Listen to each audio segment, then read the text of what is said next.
బలహీన వర్గాలకు న్యాయం జరగాలని తెలంగాణ ప్రభుత్వం చిత్తశుద్ధితో బీసీ కులగణన శాస్త్రీయ పద్ధతిలో జరిగిందని మంత్రి పొన్నం ప్రభాకర్ అన్నారు. రాష్ట్రంలో ఉన్న ఐఏఎస్ల ఆధ్వర్యంలో దాదాపు 1,00,000 మంది ప్రభుత్వ ఉద్యోగులను గ్రామాల్లో ఇంటి ఇంటికి పంపి సమాచారం సేకరించారని తెలిపారు. కొంతమంది బలహీన వర్గాల మేధావులు సంఘాల వారు ఏదో తప్పు జరిగినట్లుగా మాట్లాడుతున్నారని మండిపడ్డారు. బలహీన వర్గాలకు న్యాయం చేయాలన్నదే తమ ప్రభుత్వ లక్ష్యమన్నారు.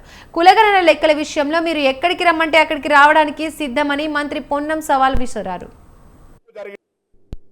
బలహీన వర్గాలకు న్యాయం జరగాలని మా రాహుల్ గాంధీ గారి ఆకాంక్ష మేరకు కులాలకు సంబంధించిన సర్వే ఒక శాస్త్రీయ పద్ధతిలో రాష్ట్రంలో ఉన్నటువంటి ఐఏఎస్ అధికారులందరినీ వినియోగించి 1,00,000 మంది ప్రభుత్వ ఉద్యోగులను గ్రామాన ఇంటింటికి పంపి ఈ యొక్క సమాచార సేకరణ చేసి ఇలా ప్రజల ముందు ఉంచినాం.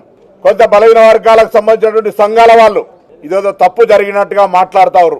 నేను అందులో పాల్గొన్న ముఖ్యులందరికీ విజ్ఞప్తి చేస్తా ఉన్నా, రాష్ట్ర మంత్రిగా కంటే ప్రభుత్వంలో బలహీన వర్గాల బిడ్డగా లేదా సమాజంలో ఒక బలహీన వర్గాల బిడ్డగా మీ సంశయాలను తీర్చడానికి మేము ఒక ప్రతినిధి బృందంగా మీరు ఏడికి రమ్మంటే అక్కడికి రావడానికి సిద్ధం.